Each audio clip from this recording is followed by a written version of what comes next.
Hello students, this is Gurdeep Singh from Xavier International School Chika.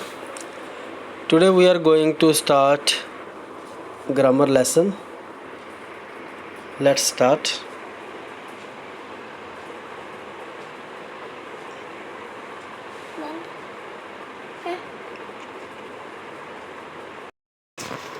ਵਿਦਿਆਰਥੀਓ ਅਸੀਂ ਪੰਜਾਬੀ ਵਿਆਕਰਨ ਦੇ ਬਾਰੇ ਪੜ੍ਹ ਰਹੇ ਸੀ। ਪਿੱਛੇ ਪਹਿਲਾਂ 2 ਵੀਡੀਓ ਆਪਣੀਆਂ ਇਸ ਟੌਪਿਕ ਦੇ ਉੱਤੇ ਹੋ ਚੁੱਕੀਆਂ ਹਨ। ਮੈਂ ਥੋੜ੍ਹੀ ਜਿਹੀ ਉਸ ਨੂੰ ਰਿਵਾਈਜ਼ ਕਰਨਾ ਚਾਹਾਂਗਾ ਕਿ ਅਸੀਂ ਹੁਣ ਤੱਕ ਜੋ ਪੜ੍ਹਿਆ ਪੰਜਾਬੀ ਵਿਆਕਰਨ ਦੇ ਬਾਰੇ, ਅਸੀਂ ਇਹਦੀ ਪਰਿਭਾਸ਼ਾ ਪੜ੍ਹੀ ਹੈ ਕਿ ਵਿਆਕਰਨ ਦਾ ਕੀ ਮਤਲਬ ਹੁੰਦਾ ਹੈ, ਇਸ ਦੀ ਕੀ ਮਹੱਤਤਾ ਹੈ। ਇਸ ਦੇ ਨਾਲ ਵਿਆਕਰਨ ਦੇ ਜੋ ਮੁੱਖ ਭਾਗ ਹਨ, 4 ਭਾਗ, ਅਸੀਂ ਉਹਨਾਂ ਬਾਰੇ ਵੀ ਪੜ੍ਹਿਆ ਕਿ ਜੋ ਹੈ ਧੁਨੀ ਬੋਧ ਕੀ ਚੀਜ਼ ਹੁੰਦੀ ਹੈ, ਸ਼ਬਦ ਬੋਧ, ਅਰਥ ਬੋਧ, ਵਾਕ ਬੋਧ। ਅੱਗੇ ਇਹਨਾਂ ਦੇ ਪਰਿਭਾਸ਼ਾਵਾਂ ਨੂੰ ਪੜ੍ਹਿਆ ਅਸੀਂ ਨੇ। ਉਸ ਤੋਂ ਬਾਅਦ ਵਿਦਿਆਰਥੀਓ ਆਪਾਂ ਨੇ ਪੜ੍ਹਿਆ ਬੋਲੀ ਭਾਸ਼ਾ ਕੀ ਚੀਜ਼ ਹੁੰਦੀ ਹੈ, ਇਹਦੇ ਕਿਸ ਪ੍ਰਕਾਰ ਦੀ ਹੁੰਦੀ ਹੈ ਇਹ, ਅਤੇ ਇਸ ਦੇ ਨਾਲ ਹੀ ਲਿਪੀ ਦੀ ਕੀ ਮਹੱਤਤਾ ਹੈ, ਲਿਪੀ ਕਿਸ ਨੂੰ ਕਹਿੰਦੇ ਹਨ। ਵਰਨਮਾਲਾ ਕੀ ਚੀਜ਼ ਹੈ, ਪੰਜਾਬੀ ਵਰਨਮਾਲਾ ਜੋ ਗੁਰਮੁਖੀ ਵਰਨਮਾਲਾ ਹੈ, ਇਹਦੇ 'ਚ ਕਿੰਨੇ ਅੱਖਰ ਹਨ, ਇਹ ਵੀ ਸਾਰਾ ਅਸੀਂ ਪਿਛਲੀ ਵੀਡੀਓ ਵਿੱਚ ਪੜ੍ਹ ਚੁੱਕੇ ਹਾਂ। ਅਤੇ ਉਹ ਤੋਂ ਬਾਅਦ ਵਿੱਚ ਧੁਨੀ ਕੀ ਹੁੰਦੀ ਹੈ, ਧੁਨੀ ਦੀਆਂ ਕਿੰਨੀਆਂ ਕਿਸਮਾਂ ਹੁੰਦੀਆਂ ਹਨ, ਅਸੀਂ ਨੇ ਹੁਣ ਤੱਕ ਇਹ ਵੀ ਪੜ੍ਹ ਲਿਆ ਹੈ।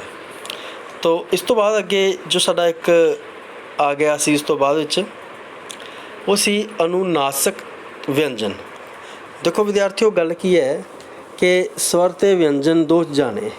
ਸਵਰ ਵਾਹਕ ਊੜਾ ਐੜਾ ਈੜੀ 3, ਅੱਗੇ ਇਹਨਾਂ ਸਵਰ ਵਾਹਕ ਤੋਂ ਫਿਰ ਹੋਰ ਜਿਹੜੀਆਂ ਹੈਗੀਆਂ ਨੇ ਲਗਾ ਮਾਤਰਾ ਲਾ ਕੇ 10 ਜੋ ਧੁਨੀਆਂ ਬਣ ਜਾਂਦੀਆਂ ਹਨ। ਇਸੇ ਤਰ੍ਹਾਂ ਜੋ ਵਿਅੰਜਨ ਹਨ, ਵਿਅੰਜਨਾਂ ਦੀ ਗਿਣਤੀ ਕਿੰਨੀ ਹੈ ਜੀ। ਜੇਕਰ ਅਸੀਂ 35 ਦੀ ਗੱਲ ਕਰਦੇ ਹਾਂ ਫਿਰ ਵਿਅੰਜਨ 32 ਰਹਿ ਗਏ, 32 ਰਹਿ ਗਏ। ਜੇਕਰ ਅਸੀਂ 41 ਦੀ ਗੱਲ ਕਰਦੇ ਹਾਂ ਤਾਂ ਵਿਅੰਜਨ 38 ਰਹਿ ਗਏ। ਠੀਕ ਹੈ। ਅੱਗੇ ਅਸੀਂ ਪੜ੍ਹਨ ਲੱਗੇ ਹਾਂ ਅਨੁਨਾਸਕ ਵਿਅੰਜਨ। ਅਨੁਨਾਸਕ ਦਾ ਵਿਅੰਜਨ ਦਾ ਮਤਲਬ ਕੀ ਹੁੰਦਾ ਹੈ, ਕੁਝ ਉਹ ਵਿਅੰਜਨ, ਕੁਝ ਉਹ ਅੱਖਰ ਜਦੋਂ ਅਸੀਂ ਬੋਲਦੇ ਹਾਂ ਤਾਂ ਜਿਹੜੀ ਆਵਾਜ਼ ਹੈ ਉਹ ਨੱਕ ਦੀ ਮਦਦ ਦੇ ਨਾਲ ਜਦੋਂ ਅਸੀਂ ਬੋਲਦੇ ਹਾਂ ਤਾਂ ਉਹਦਾ ਜੋ ਸਾਊਂਡ ਹੈ, ਉਹਦੀ ਜੋ ਧੁਨੀ ਹੈ ਉਹ ਕੁਝ ਨੱਕ ਵਿੱਚੋਂ ਪੈਦਾ ਹੁੰਦੀ ਹੈ। ਉਸ ਸਮੇਂ ਅਸੀਂ ਬੋਲਦੇ ਹਾਂ ਕਿ ਇਹ ਅਨੁਨਾਸਕ ਵਿਅੰਜਨ ਹੈ। ਜਿਸ ਤਰ੍ਹਾਂ ਆਪਾਂ ਇਹਦੀ ਪਰਿਭਾਸ਼ਾ ਪੜ੍ਹਾਂਗੇ, ਅਨੁਨਾਸਕ ਵਿਅੰਜਨ ਉਹ ਧੁਨੀਆਂ ਹਨ ਜਿਨ੍ਹਾਂ ਦੇ ਉਚਾਰਨ ਸਮੇਂ ਕੁਝ ਆਵਾਜ਼ ਨੱਕ ਵਿੱਚੋਂ ਨਿਕਲਦੀ ਹੈ। ਗੁਰਮੁਖੀ ਵਿੱਚ ਅਨੁਨਾਸਕ ਧੁਨੀਆਂ ਨੂੰ ਅੰਕਿਤ ਕਰਨ ਲਈ 5 ਅੱਖਰ ਹਨ। 5 ਸਾਡੇ ਅਨੁਨਾਸਕ ਧੁਨੀਆਂ ਦੇ ਅੱਖਰ ਹਨ। ਉਹ 5 ਅੱਖਰ ਕਿਹੜੇ ਹਨ ਅੱਗੇ ਵਿਦਿਆਰਥੀਓ? ਜੋ ਉਹ 5 ਅਨੁਨਾਸਕ ਜਾਂ ਫਿਰ ਇਹਨੂੰ ਨਾਸਕੀ ਸ਼ਬਦ ਵੀ ਬੋਲਿਆ ਜਾਂਦਾ ਹੈ, ਉਹ ਹਨ ਅਈਆਂ, ਨਈਆਂ, ਅੱਗੇ ਨਾਣਾ, ਨੰਨਾ ਅਤੇ ਮੰਮਾ। ਤੁਸੀਂ ਇਹਨਾਂ ਦਾ ਉਚਾਰਨ ਕਰਕੇ ਦੇਖੋ, ਜਦੋਂ ਅਸੀਂ ਇਹਨਾਂ ਨੂੰ ਬੋਲਾਂਗੇ ਤਾਂ ਕੁਝ ਆਵਾਜ਼ ਸਾਡੀ ਨੱਕ ਦੇ ਵਿੱਚੋਂ ਵੀ ਬਾਹਰ ਆਵੇਗੀ, ਇਸ ਲਈ ਹੀ ਇਹਨਾਂ ਨੂੰ ਅਨੁਨਾਸਕ ਕਿਹਾ ਜਾਂਦਾ ਹੈ। ਅਗਲਾ ਵਿਦਿਆਰਥੀਓ ਸਾਡਾ ਜੋ ਹੈ ਅੱਗੇ ਇਸ ਤੋਂ ਬਾਅਦ ਵਿੱਚ ਦੂਤ ਅੱਖਰ। ਬੇਟਾ ਦੁੱਤ ਦਾ ਮਤਲਬ ਕੀ ਹੁੰਦਾ ਹੈ? ਪੰਜਾਬੀ ਦੇ ਵਿੱਚ ਕੁਝ ਦੁੱਤ ਅੱਖਰ ਵੀ ਹਨ ਜੋ ਅੱਖਰ ਪੈਰਾਂ ਵਿੱਚ ਆਉਂਦੇ ਹਨ, ਉਹਨਾਂ ਨੂੰ ਕਿਹਾ ਜਾਂਦਾ ਹੈ ਦੁੱਤ ਅੱਖਰ। ਪੰਜਾਬੀ ਦੇ ਵਿੱਚ ਉਹ ਅੱਖਰ, ਜਿਸ ਤਰ੍ਹਾਂ ਤੁਸੀਂ ਹਿੰਦੀ ਵਿੱਚ ਦੇਖਦੇ ਹੋ, ਕੁਝ ਅੱਖਰ ਅਜਿਹੇ ਹਨ ਜੋ ਅੱਧੇ ਆਉਂਦੇ ਹਨ, ਹੈ ਨਾ, ਜਿਵੇਂ ਅੱਧਾ ਜ ਆ ਗਿਆ, ਅਤੇ ਹੋਰ ਵੀ ਬਹੁਤ ਸਾਰੇ ਅੱਖਰ ਅਜਿਹੇ ਹਨ ਜੋ ਅੱਧੇ ਹਾਫ ਆਉਂਦੇ ਹਨ। ਇਸੇ ਤਰ੍ਹਾਂ ਪੰਜਾਬੀ ਦੇ ਵਿੱਚ ਦੁੱਤ ਅੱਖਰ ਦੀ ਵਰਤੋਂ ਹੁੰਦੀ ਹੈ। ਦੁੱਤ ਅੱਖਰ ਉਹ ਹੁੰਦੇ ਹਨ ਜੋ ਬਾਕੀ ਅੱਖਰਾਂ ਦੇ ਪੈਰਾਂ ਦੇ ਵਿੱਚ ਆਉਂਦੇ ਹਨ। ਠੀਕ ਹੈ। ਆਪਾਂ ਇਹਨਾਂ ਦੀ ਪਹਿਲਾਂ ਡੈਫੀਨੇਸ਼ਨ ਪੜ੍ਹਾਂਗੇ। ਦੁੱਤ ਅੱਖਰ ਜਿਹੜੇ 2 ਅੱਖਰਾਂ ਦੇ ਮੇਲ ਤੋਂ ਬਣੇ ਉਹਨਾਂ ਨੂੰ ਦੁੱਤ ਅੱਖਰ ਕਿਹਾ ਜਾਂਦਾ ਹੈ। ਇਸ ਵਿੱਚ ਇੱਕ ਅੱਖਰ ਦੂਸਰੇ ਅੱਖਰ ਦੇ ਪੈਰ ਵਿੱਚ ਲਿਖਿਆ ਜਾਂਦਾ ਹੈ ਅਤੇ ਦੋਵੇਂ ਮਿਲ ਕੇ ਇੱਕ ਆਵਾਜ਼ ਪੈਦਾ ਕਰਦੇ ਹਨ। ਗੁਰਮੁਖੀ ਵਿੱਚ ਕੇਵਲ 3 ਅੱਖਰਾਂ ਦੀ ਵਰਤੋਂ ਅੱਖਰ ਦੇ ਪੈਰ ਵਿੱਚ ਕੀਤੀ ਜਾਂਦੀ ਹੈ। ਉਹ 3 ਅੱਖਰ ਕਿਹੜੇ ਹਨ? ਹਾ, ਰਾਰਾ ਅਤੇ ਵਾਵਾ। ਪਹਿਲਾ ਅੱਖਰ ਹੈਗਾ ਹਾ, ਦੂਜਾ ਅੱਖਰ ਹੈਗਾ ਰਾਰਾ ਅਤੇ ਤੀਸਰਾ ਹੈਗਾ ਵਾਵਾ। ਇਹ 3 ਦੁੱਤ ਅੱਖਰ ਨੇ। ਇਹਨਾਂ ਦੀ ਜਿਹੜੀ ਜੋ ਵਰਤੋਂ ਹੈ ਉਹ ਦੂਸਰੇ ਅੱਖਰਾਂ ਦੇ ਪੈਰਾਂ ਵਿੱਚ ਕੀਤੀ ਜਾਂਦੀ ਹੈ। ਜਿਵੇਂ ਉਰੇ ਦੇਖੋ ਲਿਖਿਆ ਹੋਇਆ ਹੈ, ਹਾਹੇ ਉੱਤੇ ਲਿਖਿਆ ਹੈ ਅੱਗੇ ਦੇਖੋ ਪੜ੍ਹਾਈ। ਰਾੜੇ ਦੇ ਪੈਰ ਦੇ ਵਿੱਚ ਹਲਕੀ ਜਿਹੀ ਹਾਹੇ ਦੀ ਆਵਾਜ਼ ਆ ਰਹੀ ਹੈ। ਜੇਕਰ ਅਸੀਂ ਅਲੱਗ ਹਾਹਾ ਲਿਖਦੇ ਤਾਂ ਉਹ ਬਣ ਜਾਂਦਾ ਪੜ੍ਹਾਈ। ਪੜ੍ਹਾਈ ਨਹੀਂ ਹੁੰਦਾ, ਪੜ੍ਹਾਈ ਹੁੰਦਾ। ਅਤੇ ਇਸ ਥੋੜ੍ਹੀ ਜਿਹੀ ਹਾਹੇ ਦੀ ਆਵਾਜ਼ ਆਏਗੀ, ਇਸ ਕਰਕੇ ਜਿਹੜਾ ਹਾਹਾ ਹੈ ਉਹ ਪੂਰਾ ਨਾ ਲਿਖ ਕੇ ਅਸੀਂ ਰਾੜੇ ਦੇ ਪੈਰ ਵਿੱਚ ਲਿਖਾਂਗੇ। ਠੀਕ ਹੈ ਸਟੂਡੈਂਟਸ। ਇਸੇ ਤਰ੍ਹਾਂ ਦੇਖੋ ਦੂਜਾ ਅੱਖਰ ਲਿਖਿਆ ਹੋਇਆ ਉਰੇ ਜੜ, ਜਿਨ੍ਹਾਂ। ਇਹਨਾਂ ਦੇ ਵਿੱਚ ਦੇਖੋ ਤੁਸੀਂ ਜਿਹੜੇ ਅੱਖਰ ਨੇ ਉਹ ਜਿਹੜੇ ਹੈਗੇ ਪੈਰਾਂ ਵਿੱਚ ਆ ਰਹੇ ਹਨ ਹਾਹਾ। ਇਸ ਤੋਂ ਬਾਅਦ ਰਾਰਾ ਅੱਖਰ ਦੀ ਵਰਤੋਂ ਬਹੁਤ ਹੁੰਦੀ ਹੈ, ਪੈਰਾਂ ਵਿੱਚ ਬਹੁਤ ਸਾਰੇ ਆਉਂਦੇ ਨੇ ਅੱਖਰਾਂ। ਜਿਸ ਤਰ੍ਹਾਂ ਉਰੇ ਲਿਖਿਆ ਹੋਇਆ ਹੈ ਪ੍ਰਗਟ, ਉਸ ਤੋਂ ਬਾਅਦ ਵਿੱਚ ਪ੍ਰਸ਼ਨ, ਉਸ ਤੋਂ ਬਾਅਦ ਵਿੱਚ ਪ੍ਰਾਰਥਨਾ ਅਤੇ ਨਾਲ ਹੀ ਪ੍ਰੋਫੈਸਰ। ਇਹਨਾਂ ਦੇ ਅੱਖਰਾਂ ਵਿੱਚ ਦੇਖੋ ਜੋ ਰਾਰੇ ਦੀ ਵਰਤੋਂ ਹੋਈ ਹੈ ਉਹ ਪੈਰਾਂ ਦੇ ਵਿੱਚ ਹੋਈ ਹੈ। ਇਸ ਤੋਂ ਬਾਅਦ ਅਸੀਂ ਦੇਖਦੇ ਹਾਂ ਵਾਵੇ ਦੀ ਵਰਤੋਂ। ਜਿਸ ਤਰ੍ਹਾਂ ਸਵੈ ਜੀਵਨੀ, ਸਵੈ ਮਾਨ, ਸਵੈ ਵਿਸ਼ਵਾਸ। ਠੀਕ ਹੈ ਵਿਦਿਆਰਥੀਓ, ਇਹ ਤਿੰਨੇ ਅੱਖਰ ਬੇਟਾ ਸਾਡੇ ਹੈਗੇ ਨੇ ਇਹ ਦੂਤ ਅੱਖਰ ਹਾਹਾ, ਰਾਰਾ ਅਤੇ ਵਾਵਾ। ਇਸ ਤੋਂ ਬਾਅਦ ਵਿਦਿਆਰਥੀਓ ਅਸੀਂ ਗੱਲ ਕਰਾਂਗੇ ਲਗਾਵਾਂ ਦੀ। ਲਗਾ ਕੀ ਚੀਜ਼ ਹੁੰਦੀ ਹੈ? ਦੇਖੋ ਪੰਜਾਬੀ ਦੇ ਵਿੱਚ ਲਗਾ ਮਾਤਰਾਵਾਂ ਦੀ ਵਰਤੋਂ ਕੀਤੀ ਜਾਂਦੀ ਹੈ। ਵਿਦਿਆਰਥੀਓ ਦੇਖੋ ਤੁਸੀਂ ਇੱਕ ਚੀਜ਼ ਨੋਟ ਕਰੋ, ਤੁਸੀਂ ਅੰਗਰੇਜ਼ੀ ਦੇ ਵਿੱਚ ਸ਼ੁਰੂ ਤੋਂ ਪੜ੍ਹਦੇ ਆ ਰਹੇ ਹੋ ਵਾਵਲਸ ਕੀ ਹੁੰਦੇ ਨੇ, 5 ਹੁੰਦੇ ਨੇ ਵਾਵਲਸ, ਹੈ ਨਾ। ਉਹਨਾਂ 5 ਦੀ ਅਸੀਂ ਵਰਤੋਂ ਕਰਦੇ ਹਾਂ, ਪਰ ਪੰਜਾਬੀ ਦੇ ਵਿੱਚ ਅਸੀਂ ਵਾਵਲਸ ਦੀ ਜਗ੍ਹਾ ਦੇ ਉੱਤੇ ਅਸੀਂ ਲਗਾਵਾਂ ਦੀ ਵਰਤੋਂ ਕਰਦੇ ਹਾਂ, ਲਗਾ ਮਾਤਰਾਵਾਂ ਦੀ ਵਰਤੋਂ ਕਰਦੇ ਹਾਂ। ਉਹ ਲਗਾ ਮਾਤਰਾ ਦੀ ਜਿਹੜੀ ਵਰਤੋਂ ਹੈ ਕਿਸ ਤਰ੍ਹਾਂ ਹੁੰਦੀ ਹੈ? ਜਿਸ ਤਰ੍ਹਾਂ ਸਿਹਾਰੀ ਹੋ ਗਈ, ਬਿਹਾਰੀ ਹੋ ਗਈ, ਔਂਕੜ, ਦੁੜੈਂਕੜ ਵਗੈਰਾ ਅਸੀਂ ਪੜ੍ਹਾਂਗੇ ਅੱਗੇ ਉਹ। ਠੀਕ ਹੈ, ਪਹਿਲਾਂ ਆਪਾਂ ਇਹਨਾਂ ਦੇ ਲਗਾ ਦਾ ਕੀ ਮਤਲਬ ਹੁੰਦਾ, ਇਹਦੀ ਪਰਿਭਾਸ਼ਾ ਕੀ ਹੈ, ਅਸੀਂ ਉਹ ਦੇਖ ਲੈਂਦੇ ਹਾਂ। ਲਗਾ ਸਵਰ ਧੁਨੀਆਂ ਨੂੰ ਅੰਕਿਤ ਕਰਨ ਵਾਲੇ ਲਿਪੀ ਚਿੰਨ੍ਹ ਹਨ। ਠੀਕ ਹੈ ਬੇਟਾ, ਜਿਹੜੇ ਕਿ ਲਗਾ ਉਹ ਚਿੰਨ੍ਹ ਹਨ ਜੋ ਸਵਰ ਧੁਨੀਆਂ ਨੂੰ ਅੰਕਿਤ ਕਰਨ ਲਈ ਵਰਤੇ ਜਾਂਦੇ ਹਨ। ਪੰਜਾਬੀ ਤੋਂ ਬਣਦੇ ਸ਼ਬਦਾਂ ਨੂੰ ਅੰਕਿਤ ਕਰਨ ਲਈ ਗੁਰਮੁਖੀ ਅੱਖਰ ਨਾਲ ਕੁਝ ਲਗਾ ਲੱਗਦੀਆਂ ਹਨ। ਅੱਖਰਾਂ ਬਿਨਾਂ ਲਗਾ ਦੇ ਕੋਈ ਮਹੱਤਤਾ ਨਹੀਂ ਹੈ। ਗੁਰਮੁਖੀ ਦੀਆਂ 10 ਲਗਾ ਹਨ। ਠੀਕ ਹੈ ਵਿਦਿਆਰਥੀਓ, ਜੇਕਰ ਅਸੀਂ ਗੱਲ ਕਰੀਏ ਵੀ ਇਹਨਾਂ ਲਗਾ ਮਾਤਰਾਵਾਂ ਦੀ, ਜੇਕਰ ਆਪਣੀ ਕੋਈ ਅਲੱਗ ਇਹਨਾਂ ਦਾ ਮਤਲਬ ਹੈ ਉਹ ਨਹੀਂ ਹੈ। ਇਹਨਾਂ ਦੀ ਸਿਰਫ ਜੋ ਵਰਤੋਂ ਹੈ ਇਹ ਅੱਖਰਾਂ ਦੇ ਨਾਲ ਆ ਕੇ ਹੀ ਹੁੰਦੀ ਹੈ। ਠੀਕ ਹੈ, ਜਿਸ ਤਰ੍ਹਾਂ ਮੰਨ ਲਓ ਸਿਹਾਰੀ ਹੈ, ਜੇਕਰ ਅਸੀਂ ਗੱਲ ਕਰੀਏ ਸਿਹਾਰੀ ਦਾ ਕੀ ਕੰਮ ਹੈ, ਸਿਹਾਰੀ ਦਾ ਕੀ ਮਤਲਬ ਹੈ, ਤਾਂ ਇਕੱਲੇ ਦਾ ਕੋਈ ਮਤਲਬ ਨਹੀਂ। ਪਰ ਜਦੋਂ ਉਹ ਸਿਹਾਰੀ ਕਿਸੇ ਸ਼ਬਦ ਦੇ ਉੱਤੇ ਆ ਕੇ ਲੱਗ ਜਾਂਦੀ ਹੈ, ਸੱਸੇ ਨੂੰ ਸਿਹਾਰੀ, ਰਾਰਾ, ਫਿਰ ਉਹ ਅੱਖਰ ਬਣ ਜਾਂਦਾ ਸਿਰ। ਠੀਕ ਹੈ, ਇਸ ਤਰ੍ਹਾਂ ਉਹ ਲਗਾ ਮਾਤਰਾ ਦੇਖੋ ਕਿਹੜੀਆਂ ਨੇ। ਸਭ ਤੋਂ ਪਹਿਲਾਂ ਵਿਦਿਆਰਥੀਓ ਸਾਡੇ ਕੋਲ ਲਗਾ ਜਿਹੜੀ ਹੈਗੀ ਹੈ ਉਹ ਹੈਗੀ ਹੈ ਮੁਕਤਾ। ਮੁਕਤ ਦਾ ਮਤਲਬ ਉਹ ਹੁੰਦਾ ਹੈ ਜਦੋਂ ਕਿਸੇ ਸ਼ਬਦ ਨੂੰ ਕੋਈ ਵੀ ਲਗਾ ਮਾਤਰਾ ਨਾ ਲੱਗੀ ਹੋਵੇ, ਉਹ ਇਕੱਲਾ ਹੋਵੇ, ਸਿੰਗਲ ਹੋਵੇ। ਜਿਸ ਤਰ੍ਹਾਂ ਉਰੇ ਲਿਖਿਆ ਹੋਇਆ ਹੈ ਸਰਦ, ਸਬਰ, ਸਤਰ, ਸੱਸੇ ਤੋਂ। ਇਹ ਸਾਰੇ ਜੋ ਹੈਗੇ ਨੇ ਇਹ ਸਾਰੇ ਅੱਖਰ ਮੁਕਤ ਅੱਖਰ ਹਨ, ਕਿਉਂਕਿ ਇਹਨਾਂ ਨੂੰ ਕੋਈ ਵੀ ਲਗਾ ਮਾਤਰਾ ਨਹੀਂ ਲੱਗੀ ਹੋਈ ਹੈਗੀ। ਅਤੇ ਦੂਸਰੀ ਅਸੀਂ ਲਗਾ ਦੀ ਗੱਲ ਕਰਦੇ ਹਾਂ, ਉਹ ਹੈਗੀ ਕੰਨਾ, ਜੋ ਕੰਨਾਂ ਨਾਲ ਆਉਂਦਾ ਹੈ। ਜਿਸ ਤਰ੍ਹਾਂ ਦੇਖੋ ਸ ਨੂੰ ਆਪਾਂ ਜਦੋਂ ਕੰਨਾਂ ਲਾਵਾਂਗੇ ਉਹ ਬਣ ਜੂਗਾ ਸਾ, ਸਾਲ, ਸਾਬ, ਸਾਫ। ਠੀਕ ਹੈ, ਤੀਸਰਾ ਸਾਡੇ ਕੋਲ ਹੈਗਾ ਸਿਹਾਰੀ। ਸਿਹਾਰੀ ਅੱਗੇ ਆਉਂਦੀ ਹੈ, ਬਿਹਾਰੀ ਪਿੱਛੇ ਆਉਂਦੀ ਹੈ। ਸੱਸੇ ਨੂੰ ਸਿਹਾਰੀ ਜਦੋਂ ਅਸੀਂ ਪਾਈ ਉਹ ਬਣ ਗਿਆ ਸਿਰ, ਸਿੱਕਾ, ਸਿੱਟਾ। ਅਗਲੀ ਮਾਤਰਾ ਜੋ ਹੈਗੀ ਉਹ ਹੈਗੀ ਬਿਹਾਰੀ। ਬਿਹਾਰੀ ਅੱਖਰ ਦੇ ਪਿੱਛੇ ਆਉਂਦੀ ਹੈ, ਜਿਵੇਂ ਸੱਸੇ ਨੂੰ ਬਿਹਾਰੀ ਸੀ, ਮਾਂ, ਸੀ, ਲ, ਸੀ, ਸ, ਇਸ ਤਰ੍ਹਾਂ। ਠੀਕ ਹੈ ਜੀ।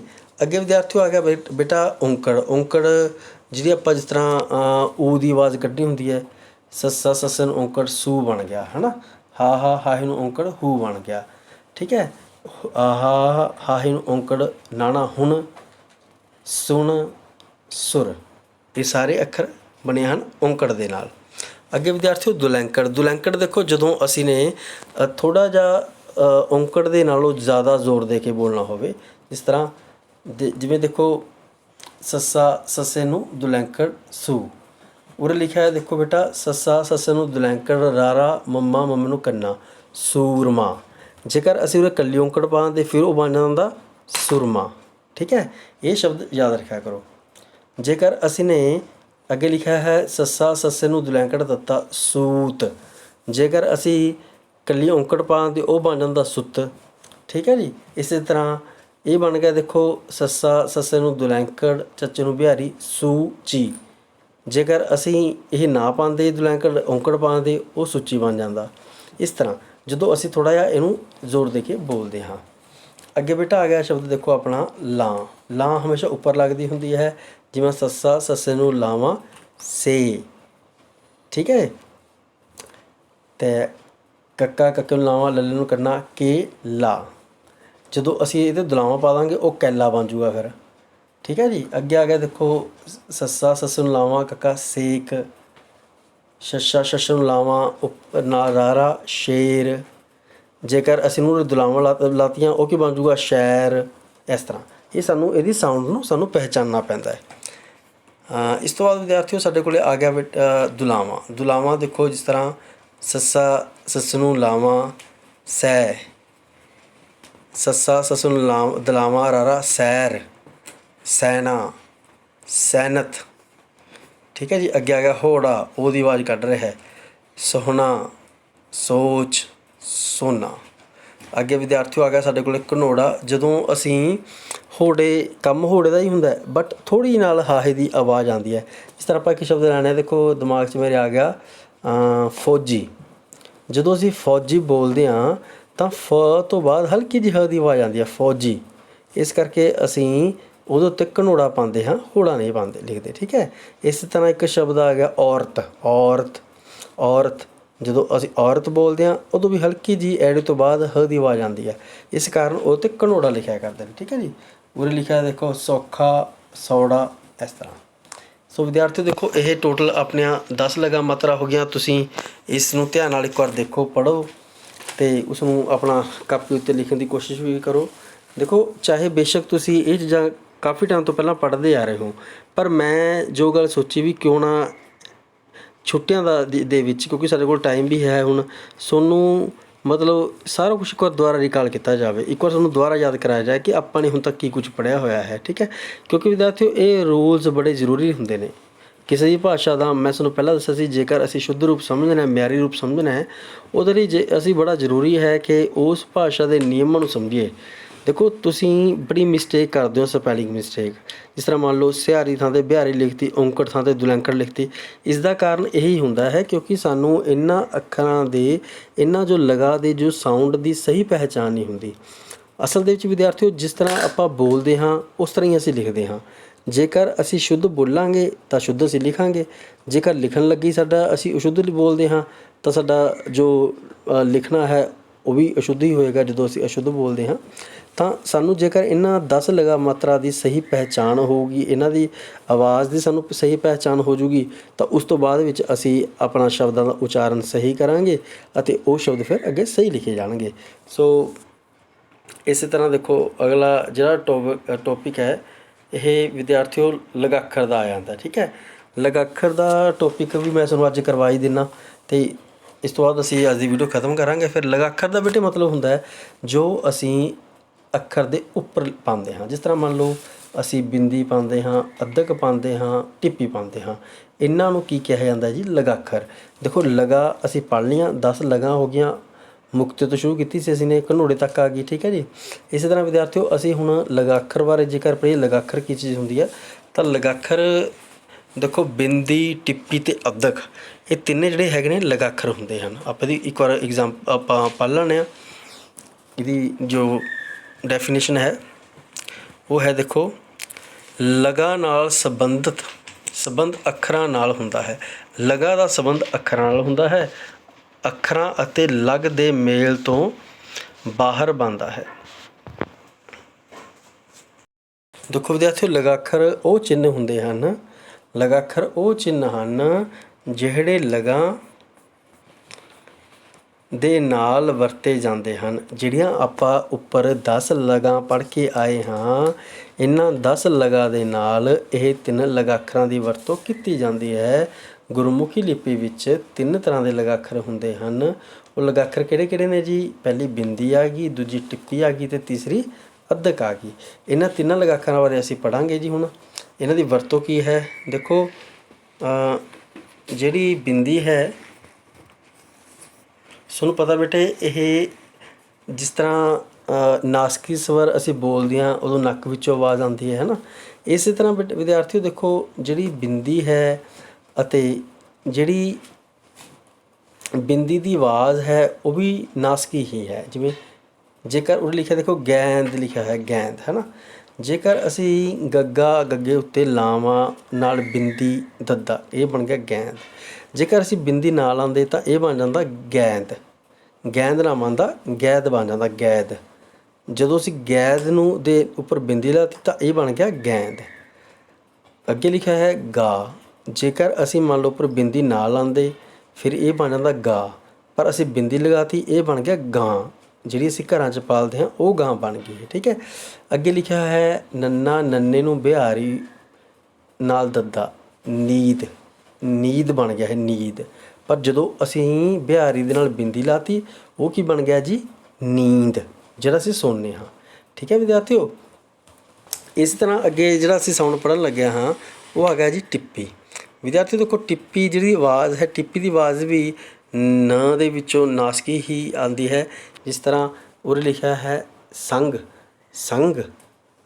ਜੇਕਰ ਸੰਗ ਉੱਪਰ ਅਸੀਂ ਟਿੱਪੀ ਨਾ ਲਗਾਉਂਦੇ ਸੱਗ ਬਣ ਜਾਂਦਾ। ਅੱਗੇ ਲਿਖਿਆ ਹੈ ਸੰਦ, ਸੱਦ ਬਣ ਜਾਂਦਾ। ਚੰਦ, ਚੱਦ ਬਣ ਜਾਂਦਾ। ਸੋ ਇਸ ਤਰ੍ਹਾਂ ਜਦੋਂ ਅਸੀਂ ਨੇ ਨੰਨੇ ਦੀ ਆਵਾਜ਼ ਕੱਢਣੀ ਹੋਵੇ ਤਾਂ ਉਸ ਸਮੇਂ ਅਸੀਂ ਇਹ ਲਗਾਉਂਦੇ ਹਾਂ, ਠੀਕ ਹੈ ਵਿਦਿਆਰਥੀਓ।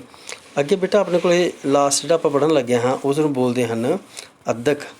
ਅੱਧਕ ਕੀ ਹੁੰਦੀ ਹੈ ਵਿਦਿਆਰਥੀਓ? ਜਦੋਂ ਦੇਖੋ ਅਸੀਂ ਨੇ ਮੰਨ ਲਓ ਦੋ ਸ਼ਬਦ ਲਿਖੇ ਹੁੰਦੇ ਨੇ, ਜਿਹੜੇ ਅੱਖਰ ਤੋਂ ਅਸੀਂ ਪਹਿਲਾਂ ਉੱਪਰ ਅੱਧਕ ਪਾਉਂਦੇ ਹਾਂ ਅਸੀਂ ਥੋੜ੍ਹਾ ਉਸਦਾ ਜ਼ੋਰ ਦੇ ਕੇ ਬੋਲਣਾ ਹੁੰਦਾ ਹੈ, ਜ਼ੋਰ ਦੇ ਕੇ। ਜਿਸ ਤਰ੍ਹਾਂ ਉਰੇ ਅਸੀਂ ਬੋਲਾਂਗੇ ਸੱਸਾ ਸੱਸੇ ਉੱਤੇ ਅੱਧਕ ਚੱਚਾ। ਹੁਣ ਜਦੋਂ ਜਿਹੜੀ ਚ ਦੀ ਆਵਾਜ਼ ਹੈ ਨਾ, ਚੱਚੇ ਦੀ ਆਵਾਜ਼ ਹੈ, ਅਸੀਂ ਥੋੜ੍ਹਾ ਜਿਹਾ ਉਹਨੂੰ ਡਬਲ ਕਰਕੇ ਮਤਲਬ ਉਹ 'ਤੇ ਥੋੜ੍ਹਾ ਜ਼ੋਰ ਪਾ ਕੇ ਪ੍ਰੈਸ਼ਰ ਪਾ ਕੇ ਫਿਰ ਬੋਲਾਂਗੇ ਸੱਚ, ਠੀਕ ਹੈ। ਜਿਸ ਤਰ੍ਹਾਂ ਅੱਗੇ ਲਿਖਿਆ ਹੈ ਪਪਾ ਤੱਤੇ ਨੂੰ ਕੰਨਾ, ਇਹ ਬਣ ਗਿਆ ਦੇਖੋ ਪਤਾ। ਪਤਾ, ਪਤਾ ਮੀਨਸ ਐਡਰੈਸ। ਪਰ ਜਦੋਂ ਕਿਉਂਕਿ ਅਸੀਂ ਜਿਸ ਤਰ੍ਹਾਂ ਪੱਪਾ ਬੋਲਿਆ ਹੈ ਉਸ ਤਰ੍ਹਾਂ ਅਸੀਂ ਤੱਤਾ ਬੋਲਿਆ ਹੈ, ਪਰ ਜਦੋਂ ਅਸੀਂ ਤੱਤੇ ਦੇ ਮੂਹਰੇ ਅਸੀਂ ਲਗਾਤੀ ਉੱਪਰ ਅੱਧਕ ਤਾਂ ਫਿਰ ਇਹ ਕੀ ਬਣ ਗਿਆ ਵਿਦਿਆਰਥੀਓ, ਪੱਤਾ। ਪੱਤਾ ਮੀਨਸ ਜਿਹੜਾ ਲੀਫ ਹੁੰਦਾ ਹੈ ਦਰਖਤ ਦਾ, ਕਿਸੇ ਦਾ ਪੱਤਾ ਹੁੰਦਾ ਹੈ, ਉਸ ਨੂੰ ਬੋਲਦੇ ਨੇ ਪੱਤਾ। ਅੱਧਕ ਹਟਾਤੀ ਫਿਰ ਬਣ ਜੂਗਾ ਪਤਾ, ਠੀਕ ਹੈ। ਇਸੇ ਤਰ੍ਹਾਂ ਮੰਮਾ ਉੱਪਰ ਅੱਧਕ ਕੱਕੇ ਨੂੰ ਬਿਹਾਰੀ, ਇਹ ਬਣ ਗਿਆ ਮੱਕੀ। ਕੱਕੇ 'ਤੇ ਅਸੀਂ ਜ਼ੋਰ ਪਾ ਕੇ ਬੋਲਾਂਗੇ, ਪਰ ਜਦੋਂ ਅਸੀਂ ਅੱਧਕ ਨਾ ਪਾਈ ਫਿਰ ਇਹ ਕੀ ਬਣ ਜੂਗੀ, ਮੱਕੀ, ਮੱਕੀ, ਠੀਕ ਹੈ ਨਾ। ਤਾਂ ਇਸ ਕਰਕੇ ਵਿਦਿਆਰਥੀਓ ਜਿਹੜੀ ਇਹ ਅਸੀਂ ਲਗਾਖਰਾਂ ਦੀ ਵਰਤੋਂ ਕਰਦੇ ਹਾਂ ਇਹਨਾਂ ਦੀ ਬੜੀ ਇੰਪੋਰਟੈਂਸ ਹੈ, ਬੜੀ ਮਹੱਤਤਾ ਹੈ। ਸੋ ਵਿਦਿਆਰਥੀ ਦੇਖੋ, ਇਹ ਬੇਟਾ ਪੰਜਾਬੀ ਲੈਂਗੁਏਜ ਦੀਆਂ ਇਹ ਬੇਸਿਕ ਗੱਲਾਂ ਨੇ, ਪਰ ਮੈਂ ਤੁਹਾਨੂੰ ਗੱਲ ਕਹਿੰਦਾ ਵੀ ਕਈ ਵਾਰ ਅਸੀਂ ਕਿਸੇ ਚੀਜ਼ ਨੂੰ ਆਸਾਨ ਸਮਝ ਕੇ ਛੱਡ ਦਿੰਦੇ ਹਾਂ। ਆਸਾਨ ਹੈ ਜੀ, ਲਿਖਣੀ ਆਸਾਨ ਹੈ, ਨਹੀਂ। ਪਰ ਜੇਕਰ ਸਾਨੂੰ ਉਹਨਾਂ ਦੇ ਰੂਲਸ ਦਾ ਸਹੀ ਪਤਾ ਹੋਵੇ, ਇਹੀ ਕਾਰਨ ਹੈ ਕਿ ਵਿਦਿਆਰਥੀ ਜਦੋਂ ਕਾਪੀ ਕਦੇ ਡਿਕਟੇਸ਼ਨ ਕਰਾਈ ਦੀ ਹੈ ਅੱਧਕ ਦੀ ਥਾਂ 'ਤੇ ਟਿੱਪੀ ਪਾ ਦਿੰਦੇ ਹੋ, ਠੀਕ ਹੈ ਜੀ। ਅਤੇ ਉਹ ਤੋਂ ਬਾਅਦ ਵਿੱਚ ਸਿਹਾਰੀ ਦੀ ਜਗ੍ਹਾ ਤੁਸੀਂ ਬਿਹਾਰੀ ਪਾ ਦਿੰਦੇ ਹੋ, ਔਂਕੜ ਦੀ ਜਗ੍ਹਾ ਤੁਸੀਂ ਦਲੈਂਕੜ ਪਾ ਦਿੰਦੇ ਹੋ। ਇਹ ਸਾਰੀਆਂ ਗਲਤੀਆਂ ਬੜੀ ਕੋਮਨਲੀ ਹੁੰਦੀਆਂ ਨੇ, ਤੁਹਾਡੇ ਤੋਂ ਬਹੁਤ ਗਲਤੀਆਂ ਕਰਦੇ ਨੇ ਵਿਦਿਆਰਥੀ ਇਹ। ਪਰ ਜਦੋਂ ਵਿਦਿਆਰਥੀਓ ਸਾਨੂੰ ਇਹਨਾਂ ਦਾ ਸਹੀ ਗਿਆਨ ਹੋਊਗਾ ਕਿ ਇਹਨਾਂ 'ਚੋਂ ਸਾਊਂਡ ਕੀ ਨਿਕਲਦੀ ਹੈ, ਕੀ ਇਹਨਾਂ ਦਾ ਮਤਲਬ ਹੈ, ਤਾਂ ਸਾਡੇ ਤੋਂ ਇਹ ਮਿਸਟੇਕ ਨਹੀਂ ਹੋਊਗੀ। ਬਾਕੀ ਜੋ ਤੁਹਾਡੀਆਂ ਅਗਰ ਕੋਈ ਤੁਹਾਡੇ ਦਿਮਾਗ ਦੇ ਵਿੱਚ ਕੋਈ ਕੁਐਰੀ, ਕੋਈ ਕੁਐਸ਼ਨ ਹੋਇਆ ਤਾਂ ਤੁਸੀਂ ਮੈਨੂੰ ਜ਼ਰੂਰ ਕਮੈਂਟ ਕਰਕੇ ਦੱਸ ਦਿਓ, ਆਪਾਂ ਉਸ ਨੂੰ ਸੋਲਵ ਕਰਨ ਮੈਂ ਕੋਸ਼ਿਸ਼ ਕਰੂੰਗਾ ਤੁਹਾਡੀ ਰਿਪਲਾਈ ਨਾਲ ਦੀ ਨਾਲ ਕੀਤਾ ਜਾਵੇ। ਅਤੇ ਅੱਜ ਦਾ ਇਹ ਟੋਪਿਕ ਆਪਾਂ ਉਰੇ ਖ਼ਤਮ ਕਰਦੇ ਹਾਂ। ਤੁਸੀਂ ਆਪਣੀ ਰਫ ਕਾਪੀ ਉੱਤੇ, ਕੱਚੀ ਕਾਪੀ ਉੱਤੇ ਹੀ ਚਾਹੇ ਲਿਖੋ, ਇਹਨਾਂ ਜੋ ਕੁਛ ਤੁਸੀਂ ਪੜ੍ਹਿਆ ਹੈ ਉਹਨਾਂ ਬਾਰੇ ਲਿਖੋ। ਆਪਣੇ ਵੱਲੋਂ ਨਵੇਂ ਸ਼ਬਦ ਬਣਾਓ, ਮੁਕਤਾ ਸ਼ਬਦ ਲਿਖੋ 5। ਇਸੇ ਤਰ੍ਹਾਂ ਫਿਰ 5 ਸ਼ਬਦ ਸਿਹਾਰੀ ਨਾਲ ਬਣਾ ਕੇ, ਫਿਰ ਬਿਹਾਰੀ ਨਾਲ ਬਣਾ ਕੇ, ਫਿਰ ਔਂਕੜ ਨਾਲ, ਦੁਲੈਂਕਲ ਨਾਲ। ਜਿਹੜੇ ਸਾਡੇ 10 ਲਗਾਂ ਹਨ ਉਹਨਾਂ ਲਗਾਂ ਨੂੰ ਵਰਤ ਕੇ ਹਰ ਇੱਕ ਲਗਾਂ ਦੇ 5 ਸ਼ਬਦ ਆਪ ਬਣਾ ਕੇ ਦੇਖੋ, ਠੀਕ ਹੈ। ਇਸੇ ਤਰ੍ਹਾਂ 3 ਅਸੀਂ ਲਗਾਖਰ ਵਰਤੇ ਹਨ, ਉਹਨਾਂ ਲਗਾਖਰਾਂ ਦੀ ਵਰਤੋਂ ਦੇ ਨਾਲ 5 ਸ਼ਬਦ ਬਣਾ ਕੇ ਫਿਰ ਲਿਖੋ, ਤਾਂ ਜੋ ਦੇਖੋ ਸਾਡਾ ਇਹ ਪੜ੍ਹਨ ਦਾ ਸਾਨੂੰ ਸਹੀ ਲਾਭ ਮਿਲ ਸਕੇ। ਸੋ ਵਿਦਿਆਰਥੀਓ, ਇੱਥੇ ਆਪਾਂ ਵੀਡੀਓ ਸਮਾਪਤ ਕਰਦੇ ਹਾਂ। ਸਾਰੇ ਬੱਚੇ ਖੁਸ਼ ਰਹੋ, ਤੰਦਰੁਸਤ ਰਹੋ, ਹੱਸਦੇ ਖੇਡਦੇ ਰਹੋ, ਘਰ ਦੇ ਵਿੱਚ ਹੀ ਰਹੋ। ਧੰਨਵਾਦ।